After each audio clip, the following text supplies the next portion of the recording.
What's up, guys? Welcome everybody to the first ever CCCFX movie review. I'm Terrell. I'm Domenica. I'm Michael. And we just recently watched X-Men Days of Future Past, so we're excited to do the review.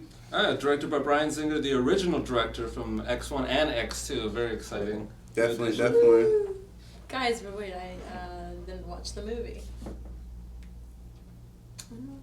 I know. But you could do the review. Yeah. Yeah, action. The exciting new addition to the X-Men franchise by director Bryan. He's back. He did X1 and X2. I'm very excited to be talking about this. I, for one, at least when I saw the previews and stuff for the movie, wasn't at all excited. I was just like, oh, here's Bryan Singer, destroying another, movie or franchise that I really enjoy. Superman, X-Men, 3. But I was actually really impressed with this one. No, I feel like the whole time warping thing, the whole going back in time, it's just a rehashed idea. I didn't think it was going to work at all. But it all made sense, really. They really made it flow together, and just interesting and a whole ride throughout the whole entire thing. I agree. I really enjoyed just like the characters that they included in it, and I like the transition between the future and the past. I think that was handled really well, and it was just, I felt like there's just that nonstop dread. Like the entire time I was watching, I felt like, oh my gosh, what the heck is going on in the future? And they had no chance. It was just, I felt that constant dread the entire time I watched it of, oh my gosh, things are not good. Well, it's interesting because you mentioned that, because when it first opened up, I'm sitting here thinking, what can fight X-Men? Yeah. Who can really stand up to X-Men with all these powers? And then all of a sudden they have a robot that can adapt. Yeah, the Sentinels. Not only that, what's amazing about those beginning sequences is how brutal. Yeah. And killing they are. Yeah. I mean, you watch, especially if you're someone who grew up with the series, because you already have this love for these characters, so just to watch them be mercilessly murdered, in the most brutal way possible is kind of, it's hard to watch. Well, that's the beauty of time travel, because they can kill these guys in the worst ways possible, and you as a viewer you have that in the back of your head. Wow, I hope that doesn't actually happen once everything is fixed. I mean, Iceman's head's cut off. Yeah. And then his head stomped on. It was crazy, and I thought it was really cool, even having read, the comic book parts of it and knowing Days of Future Past from the pages of Marvel and stuff. Like, they showed some of these deaths and they talked about them. But, looking at the actual drawing of how the artist conveyed, they did a really good, job back in the day, but seeing it actually happen, just seeing Colossus be pulled in two was just like, it was gut-wrenching. I was like, wow, this can't happen to Colossus, this can't happen, so it was just crazy to see the Sentinels completely just massacre the X-Men. They had no chance. I don't think there was at any point where the future Sentinels were destroyed by the X-Men. No. I don't think so. Maybe... they were weakened a little bit. Yeah, but it was just adapt and turn it around on them. Yeah, it was just a slaughter. It was horrible. No chance. One part that I really enjoyed that I feel like Bryan Singer does a good job with is with those specific characters. Is always creating a scene or an event that just hones in on their specific powers and makes them just look badass. Like, I really enjoyed in X2. The whole Nightcrawler sequence in the beginning of that movie where he's just flashing through and doing his BAMF and just reminded me a lot of just how in this movie just Quicksilver's part was and his little fight scene. It was just a lot of it was just awesome, just that entire part, I mean, I feel like Jennifer Lawrence's character, Mystique, is interesting how from the beginning this is all to stop her. And then in the end, she's the one who... completely full circle is the one who stops it. Yeah, she's the one who is the final say in whether the mutants are going to be accepted among humans. Well, I think that lends to the strongest aspect of the film is the script. Oh yeah, it's brilliant. And also the editing. I know they cut out a lot of what they shot, from what I understand, but it's just everything is it's because I feel like what Singer wanted was something so tightly knit together.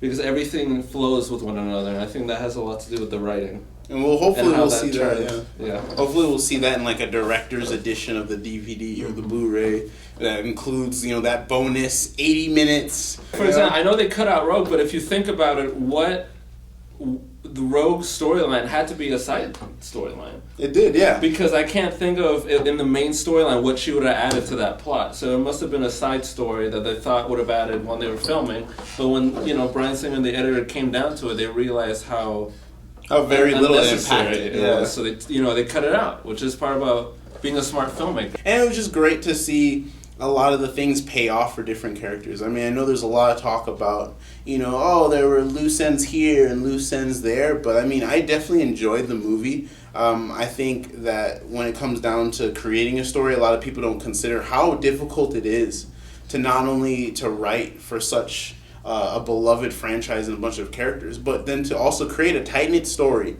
that's going to keep you engaged, as well as give you the information that you need and want, Especially a story involving time travel.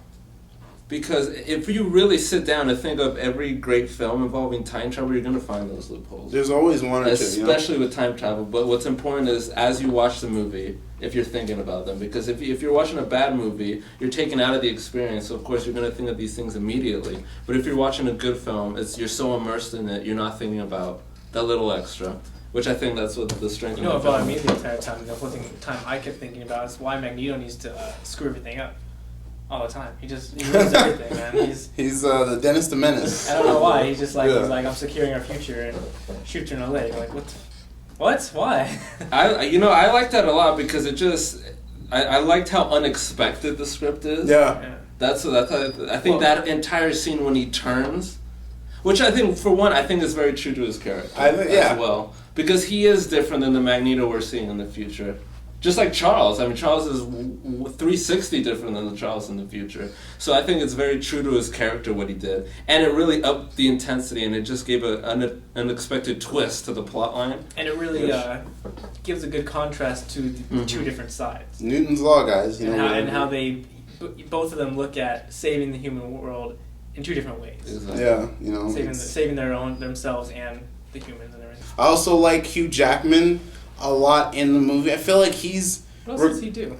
He's just the best. He's the best Wolverine. He's the only Wolverine I can think of, and regardless of like the attributes difference, and his height comparison to the Wolverine in comic books and stuff like that, he embodies the character, and he just has the energy of Wolverine. You look at him. He's got the hair for it. The hair is wonderful. Like the body hair and everything, chest hair, yeah. It's there, man. Didn't expect the full back nudity from him. Didn't really expect that. I don't know why that film needed that, but whatever. I'm not fan flares for the girls. for the ladies, of course, right? I'm sure they were excited, but it's.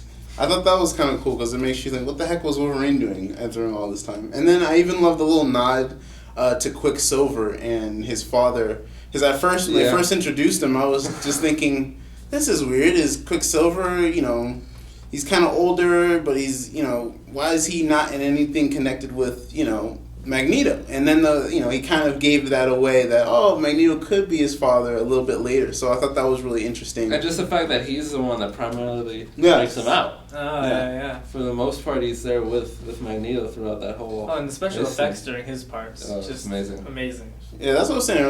That's the part I feel like we can talk about for days. Just that scene, the choreography, just the fun, just how much fun it was. He's nonchalantly dealing with all these bullets and people, and he's having fun with it. Just pushing things through the air. He puts on his music, zones out. I feel like he actually forgot he was saving them. At the end of it, he was like, "Oh yeah, I forgot." He got bullets heading towards him. Yeah, I mean, with this, that, and he's got the guy punching himself, and it was just really fun moment for that character. And I felt like when he left, for me, he stole the show. I wish that he was throughout it more of the film because I felt like his power was just invaluable. He took all those guys out of the fight. He saved them from that event. I mean, if he could do that just with that little bit, he probably could have completed the entire mission on his own, Quicksilver. At least from what that showed me. He just enters a room, slows down time by moving, at super high speeds, and he can just change everything around him. That's what I would have done. I would have had him run to the White House, slow everything down, pick up Mystique, bring her back to the X-Mansion, And she'd been like, "What the heck am I doing here?" And we're like, "We're stopping you from ending the world." And it would have been movie over though, But that again, that's not why I didn't. Right, this is why I'm not the director. The same with horror movies. If horror movies made sense, they'd be like 2 minutes long. Very true, very true. All right, guys, and for my review of X-Men: Days of Future Past, I'm gonna give it. I think I'm gonna give it 4 Bruce Willis in 12 Monkeys, and I'm going to give it 18 Joseph Gordon-Levitt's in Looper. And yeah, I really enjoyed the movie. I would check it out. So I'm gonna give it 5 TARDISes. I don't know if TARDIS has ever been put into a plural format. TARDI, I don't know. And 4 to 5 TARDISes out of 5. 4 to 5 TARDISes, and I'm gonna give it also 4 screwdrivers. Tommy from Rugrats, screwdrivers to be exact. All right. Well, for my review, I would give it 5 Christopher Lloyds and a little dictionary because time traveling is confusing. So I need to look things up. I get confused. So check it out. You're afraid. I remember.